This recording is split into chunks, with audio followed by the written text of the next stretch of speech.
It's just the answer. Like, it's the answer for the shields. For sure.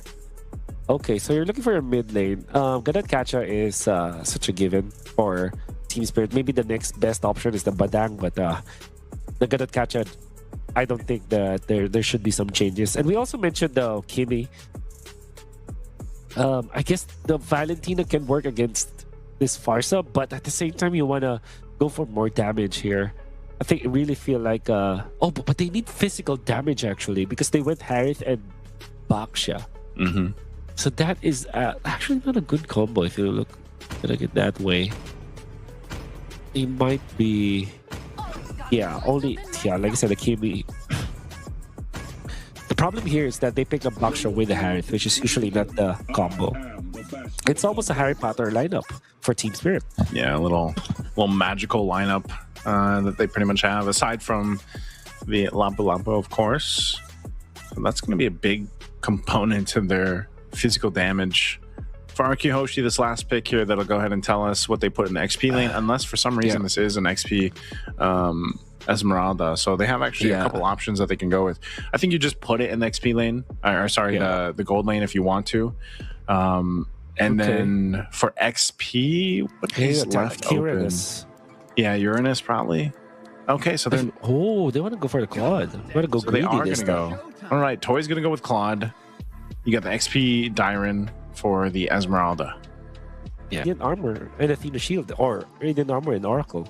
You're gonna be fine. If you had like straightforward deaths, you would probably be afraid of the Cho, which was literally what happened with Hiko. Yeah, I mean, we've all been there.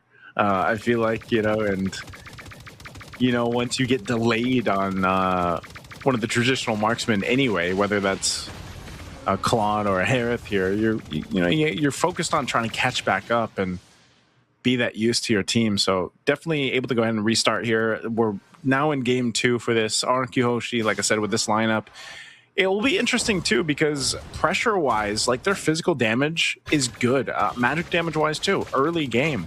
So even though we're saying Team Spirit needs to have a better early game to get things started off, if they kind of bite off too much, RRQ Hoshi's damage profile is actually pretty good in the early game. Oof. Going Toy. 1v1. I'm not sure if this is going to pan out here for Hiko. Oh! First blood going to the hands of Toy. That is not a good start again for Hiko here in game 2. Okay. So as we get through this game, early game already, being able to go ahead and start that is, man, Wolf, that first blood already for Toy. That was so bad. That's really, really bad, because we were already talking about how Team Spirit needs the early game to get going in for them, especially this Harith. And let's see if the Purify would have helped him in that situation, right? This probably wasn't... Oh my god, even Sawo's recall. I'm telling you, man, Idok's Cho. So weird. Oh, man. It's scary to deal with. This is looking bad for Team Spirit, dude. I think it's the far side of the show that has the priority in the mid lane, but at the same time, Kimi and Gadot, they're not pushovers either. This is a very strong combo, but we'll see how they will deal with the turtle. Dealing with this turtle, it's quite low. Susagen will be able to secure it. Feathered Airstrike drop down. There's the kick from Idok. He does fall though, but it's going to be a trade. The roam for roam. Battle spells used up as well. Got the revitalize out, and I think they're going to be happy with that. Again, objective secured for RRQ Hoshi. That's already like 1,000 gold lead for, and so mainly because they just stopped some of the teleports from Sawo, and the fact that they also took out Hiko, which probably meant that he missed some of the minions and then a cart, which we know for sure that has more value nowadays. 40% extra gold from the cart, which, if you add all of that together, that will mean that there's 1,000 gold lead for RRQ Hoshi. He's getting gapped here too, man. He's only level 3. That's right. That kind of this 1,000 gold lead from RRQ Hoshi has more value to it because it's from the gold laner. I think Idok's going to get caught out here. He does use the kick. Oh, okay. Jikundo's. Oh, he's actually able to get away. Even despite being caught in that side of the jungle and then 3 members of Team Spirit around, that is just... Hey, Idok is tough on the jungle. I'll give you that. Oh, he knows the limits, man. First two picks, Joe, for RQ Hoshi. Edok is showing us how it's done using the Way of the Dragon defensively so that Team Spirit will not be able to get any bonus skill. And they actually spent so much time. And I'm sure that Sutsujin is having a great time because of that. The space that Edok was able to make for his team right now is so important, especially because RQ Hoshi, they're just getting good as time goes by. The fact that they're leading at 4 minutes in with this kind of composition against Team Spirit's weak mid-game and late-game composition, this is already looking good for the Indonesian team. Wolf, the level gaps between the jungle and the gold lane are quite intense. You know, again, Hiko just level 5, Toy's nearly level 7. He was maintaining that 2-level lead for a while, and again, the junglers, 3-level gap between the junglers right now. The fight for the second turtle breaking out. Sao's gonna go for the charge, the unbreakable here on Rins. Turtle's gonna be secured by Susujin again. Toy with that barrage, they keep him at bay. Diamond trying to run, gets to the turret. He's gonna be fine. No one dropping down just yet. Toy doesn't have that blazing to it, but he's got the shots coming through. One shot gonna be in trouble as he falls to Toy. Now Kid Bomba on the run, and they're still trying to get away from this. I'm not sure if they're gonna find more. Starting up this purple buff as well. They do take that. Oh, even Edok getting in front of the back. There will be a little bit of a chase here, but Rince is going to be able to get out. Edok as well through the wall. And it's looking really, really easy for RQ Hoshi to get out of these team fights because of how well their advantage is. Yep. They're surviving for long enough, and also it's easier for them to disengage. Yeah, they can. And, you know, at this point, this is where turrets start to fall. They're able to go ahead and get things on the map too, and if they can continue on, that's troubled territory to be in, man. RQ Hoshi just finding the wins where they can here.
Okay, everybody's falling down here. Again, a kick. One shot going to be in trouble as he's focused down in the jungle. Sutsujin gets a kill. A big pickup, a big fight again for RQ Hoshi as they continue to put pressure here for Team Spirit. There we go.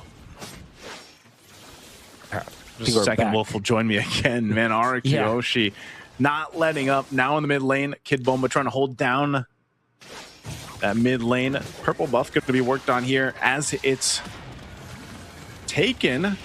And now, once again, Sao falling. Now, even popping the Revitalize, attraction pulse thrown out, but the Thorn Rose going to keep Susujin alive, and a kick defensively to disengage. Wolf, welcome back. Yeah, I don't know why Kid Bomba has an orange buff, but I think he just missed it. And there was what, maybe what, 4 or 5 seconds where he's just walking in front of RQ Hoshi, trying to land anything. But the moment that he has his skills back on cooldown, Edok just kicked him out of there. And then another disengage from RQ Hoshi. If this game goes on and on like that, eventually this Claude will be unmanageable for Team Spirit as well as this Lancelot. So I understand why Team Spirit are so anxious to get a play whatsoever, but RQ Hoshi are just evading and only fighting in their own terms. I think this is a very smart take from RQ Hoshi. Yeah, very smart takes here. RQ Hoshi not letting up at all. That's the main thing. Playing with this advantage that they have here is working out so well for them. And I'm thinking here, man, 5,000 behind what Team Spirit can do to get back themselves into this game. But unfortunately, with plays like this, again, the way the Dragon's setting things up, look how fast Kid Bomba gets taken low here. Just off of a kick. There's the feathered airstrike, zoning them out a little bit further. The Lord is up. RRQ Hoshi fighting for that space to work with, and Sao trying to provide the vision to be able to contest against this. Still going to force it. They might still have to be careful how they approach the Lord even with this. Masawa once again jumping in. Hiko dropping down the Zaman Force, but he's also just brought so low so quick as Sujin picks up that kill, and now going for Sawo, using that retribution to slow him down as Sawo falls. Kid Bomba could possibly be next as Toy just unleashing, and there's Inoka again with the flicker G-Kundo combo with the kick to follow. They'll find 4. RRQ Hoshi taking it all. Team Spirit wanted to fight in RQ's terms once again, and they have found the same ending to that clash.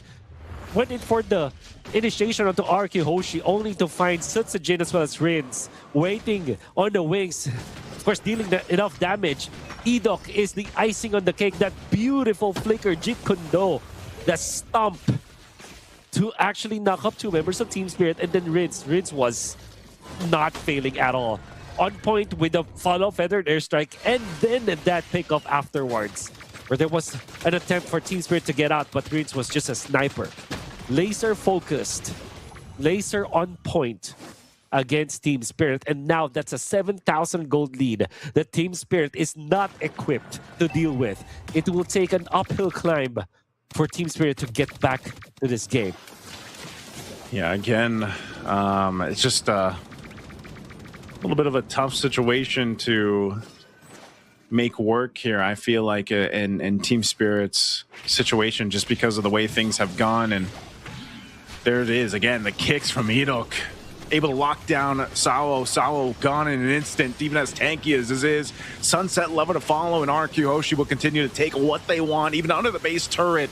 Shield's gonna pop here. Susujin checked by Hiko. He's gonna have to back off, but they still have the Lord marching up top. They wanted that shield. They got it.